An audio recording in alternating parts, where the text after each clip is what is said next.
Baik, shalom, selamat siang untuk kita semua. Pada kali ini saya akan mempresentasikan resume bab 4 dengan judul bagaimana nilai dan norma konstitusional Undang-Undang NRI 1945 dan konstitusionalitas ketentuan perundang-undangan di bawah undang-undang.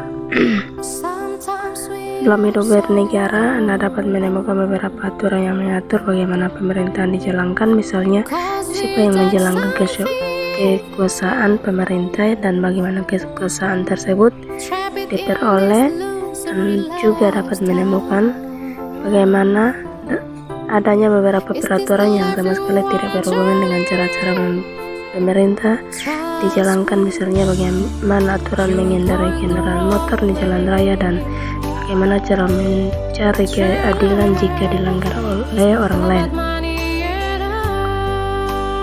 Di sini buka sama WA yang mana mengatakan bahwa menelusuri konsep dan urgensi konstitusi dalam kehidupan berbangsa dan negara.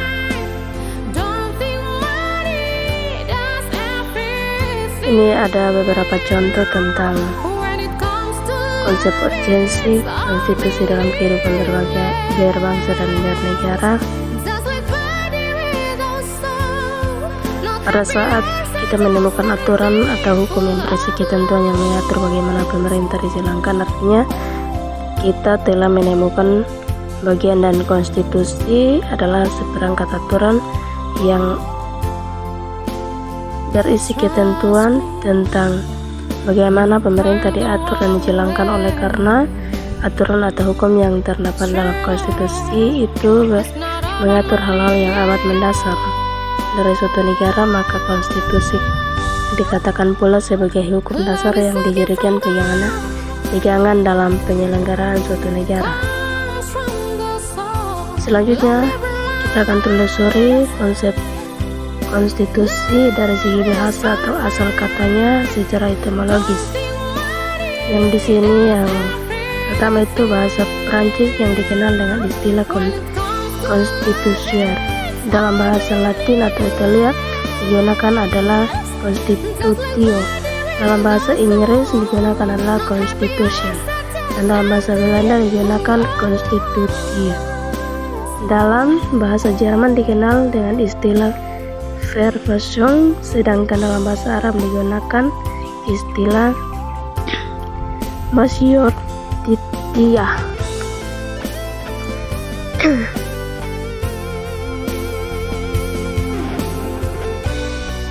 Kemudian ini ada tabelnya. Lalu kita masuk ke dalam konstitusi. Konstitusi berfungsi sebagai landasan konstitusionalisme. Landasan konstitusionalisme adalah landasan berdasarkan konstitusi, baik konstitusi dalam arti luas maupun konstitusi dalam arti sempit. Konstitusi dalam arti luas meliputi undang-undang dasar, undang-undang organik, peraturan perundang-undangan, dan konvensi. Yang kedua, konstitusi berfungsi untuk membatasi kekuasaan pemerintah sedemikian rupa sehingga penyelenggaraan kekuasaan tidak bersifat sewenang-wenang. Dengan demikian diharapkan hak-hak warga negara yang lebih terlindung. Gagasan ini dinamakan konstitusionalisme, yang oleh Karl Joachim Friedrich dijelaskan sebagai gagasan bahwa pemerintah merupakan suatu kumpulan kegiatan yang diselenggarakan oleh atas nama rakyat, tetapi dikenakan beberapa pembatas yang diharapkan akan menjamin bahwa kekuasaan yang diperlukan untuk pemerintah itu tidak disalahgunakan oleh mereka yang mendapat tugas untuk pemerintah. Yang ketiga, konstitusi berfungsi membatasi atau mengendalikan kekuasaan penguasa agar dalam menjalankan kekuasaannya tidak sewenang-wenang terhadap rakyatnya, memberi suatu rangka dasar hukum bagi perubahan masyarakat yang dicita-citakan. Tahap berikutnya dijadikan landasan penyelenggaraan negara menurut suatu sistem ketatanegaraan tertentu yang dijunjung tinggi oleh semua warga negaranya.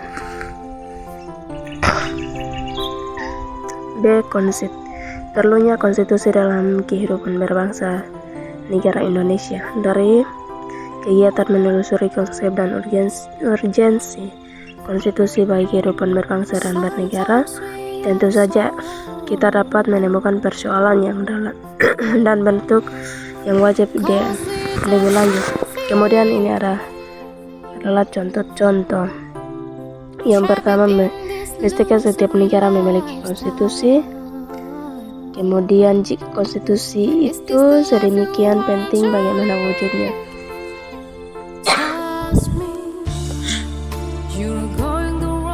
C. Menggali sumber historis, sosiologis, dan politik tentang konstitusi dalam kehidupan berbangsa dan negara Indonesia. Dari kegiatan pertanyaan yang di atas, kita mempunyai sejumlah pertanyaan yang sangat penting, yakni mestinya setiap negara memiliki konstitusi? Jika ya, untuk apa konstitusi diperlukan?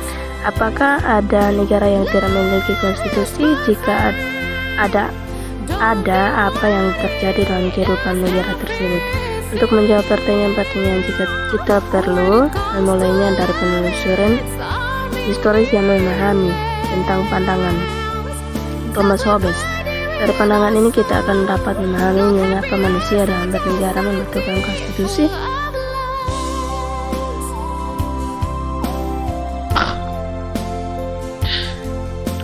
Lalu timbul pandangan belum omnium kontra omnes, atau perang semua lawan semua. Hidup dalam suasana demikian pada akhirnya menyadarkan bahwa manusia untuk membuat perjanjian antara sesama manusia yang dikenal dengan istilah Factum Unions. Selanjutnya timbul perjanjian rakyat menyerahkan kekuasaannya kepada penguasaan. Perjanjian rakyat yang dikenal dengan istilah Factum Subjections.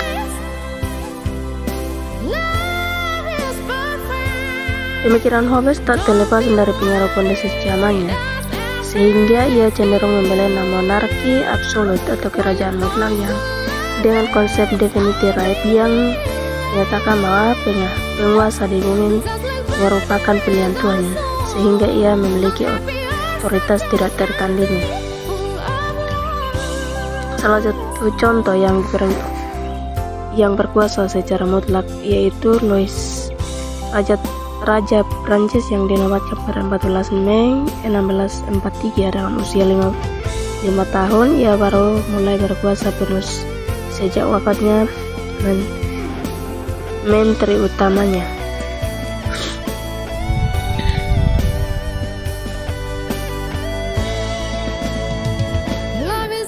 Gagasan untuk membatasi kekuasaan raja yang dikenal dengan istilah konstitusionalisme yang mengandung arti bahwa penguasa perlu dibatasi kekuasaannya, dan karena itu kekuasaannya harus terperinci secara tegas. Sebenarnya sudah muncul belum? Louis dihukum dengan guillotine. Dapatkah kita menjelaskan peristiwa mana yang mengawali tonggak sejarah tersebut? Dalam rentetan sejarah penegakan HAM yang akan menemukan beberapa peristiwa yang melahirkan berbagai dokumen HAM, apakah kita masih ingat dengan apa yang dikatakan oleh Magna Carta di Inggris dan beberapa tokoh yang lain? Seorang ahli konstitusi berkebangsaan Jepang, Naoki Kobayashi, menyebutkan bahwa undang-undang dasar membatasi dan mengendalikan kekuasaan politik yang menjamin hak-hak rakyat melalui fungsi di Undang-Undang Dasar dapat memberi sumbangan kepada perkembangan pembinaan tata politik dan demokrasi. Contoh dalam bab ketiga tentang kekuasaan pemerintah, tentang negara, tentang aturan-aturan dasar. Yang pertama, pedoman bagi presiden dalam memegang kekuasaan pemerintah, syarat-syarat yang harus dipenuhi oleh calon presiden dan wakil presiden, pembatasan masa jabatan presiden dan wakil presiden, pemberhentian presiden dan wakil presiden dan masa jabatannya, presiden tidak dapat membekukan atau membubarkan DPR, pernyataan perang, membuat perdamaian dan perjanjian dengan negara lain, menyatakan keadaan bahaya, mengangkat dan menerima duta negara, pemberian gerasi dan rehabilitas, pemberian amnesti dan abolisi, pemberian gelar tanda jasa dan lain-lain, tanda kehormatan, pembentukan Dewan Pertimbangan. Aturan-aturan dasar dalam Undang-Undang NRI 1945 tersebut merupakan bukti adanya pembatasan kekuasaan pemerintah di Indonesia. Tidak dapat kita bayangkan bahwa bagaimana terjadinya jika kekuasaan pemerintah tidak dibatasi. Setiap kekuasaan pasti memiliki kecenderungan untuk berkembang menjadi sewenang-wenang seperti dikemukakan oleh beberapa tokoh. Konstitusi ini juga diperlukan untuk memberikan kekuasaan dalam negara. Pandangan ini didasarkan pada prinsip konstitusi yang salah satu di antara mereka pembagi kekuasaan negara. Kusnadi dan Ibrahim 1988 bagi mereka yang memandang negara dari sudut kekuasaan 1988 bagi mereka yang memandang negara dari sudut kekuasaan dan menganggap sebagai organisasi kekuasaan, maka konstitusi dapat dipandang sebagai lembaga dan kumpulan asas yang menetap bagaimana kekuasaan dibagi di antara beberapa lembaga negaranya, misalnya antara badan legislatif, eksekutif, dan yudikatif.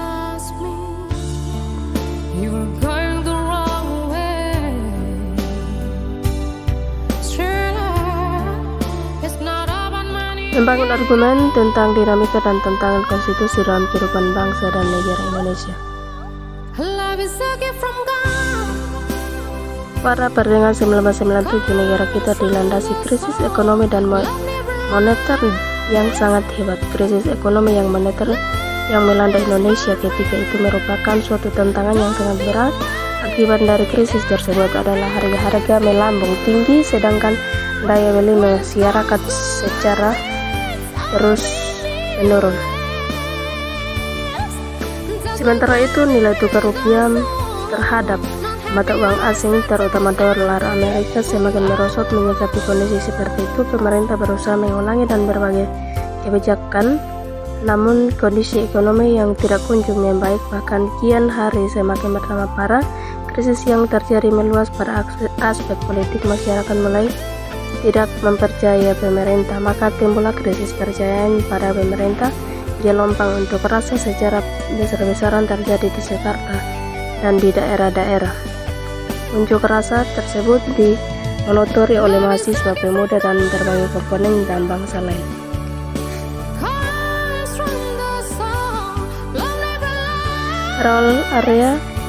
Era reformasi pertengahan 1998 muncul berbagai tuntutan reformasi di masyarakat. Tuntutan tersebut disampaikan oleh berbagai komponen bangsa, terutama oleh mahasiswa dan pemuda. Beberapa tuntutan reformasi itu adalah: yang pertama, mengamandemen Undang-Undang RI 1945, menghapuskan doktrin disfungsi Angkatan Bersenjata Republik Indonesia, menegakkan supremasi hukum, penghormatan hak asasi manusia atau HAM, serta memberantas korupsi, kolusi, dan nepotisme KKN. Melakukan desentralisasi dan hubungan yang adil antara pusat dan daerah, mewujudkan kebebasan pers, mewujudkan kehidupan demokrasi.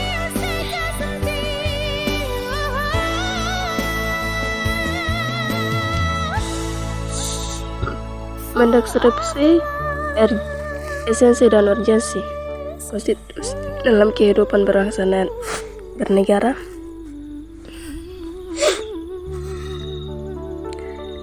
Setelah melewati proses yang cukup panjang, akhirnya MPR RI berhasil melakukan perubahan Undang-Undang NRI 1945. Perubahan Undang-Undang NRI 1945 yang pada mulanya merupakan tuntutan reformasi dan perjalanan telah menjadi kebutuhan seluruh komponen bangsa. Jadi tidak heran jika dalam proses perubahan Undang-Undang NRI 1945 komponen bangsa berpartisipasi aktif dalam 4 kali masa sidang MPR Undang-Undang Dasar NRI 1945.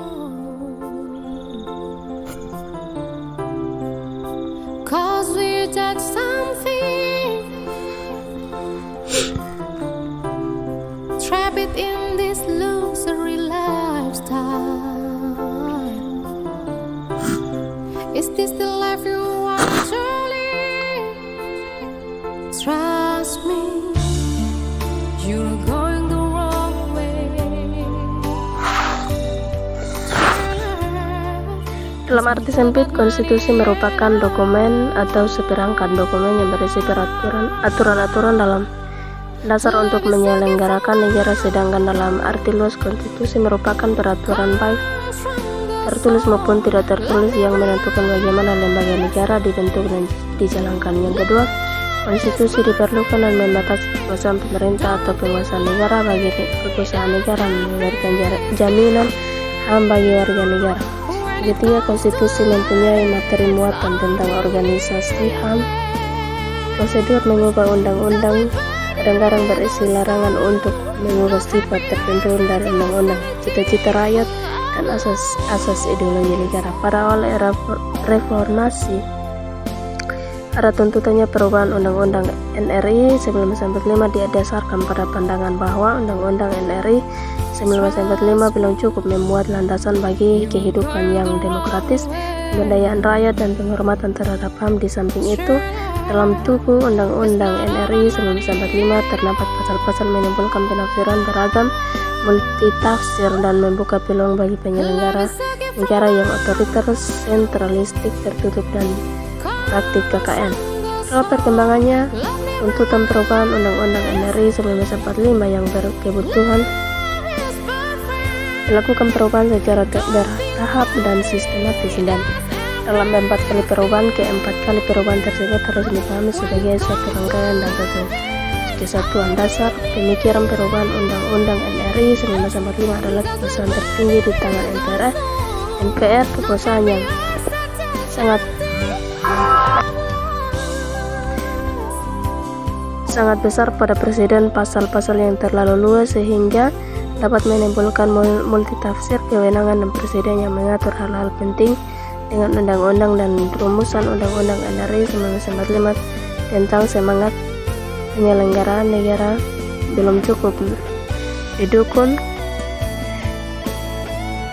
ketentuan konstitusi yang sesuai dengan tuntutan reformasi awal. Proses perubahan Undang-Undang NRI adalah pencabutan ketetapan MPR RI tentang pembatasan masa jabatan presiden dan wakil presiden RI, dan ketetapan MPR mengenai hak asasi manusia, dan melalui perubahan Undang-Undang RRI 1945.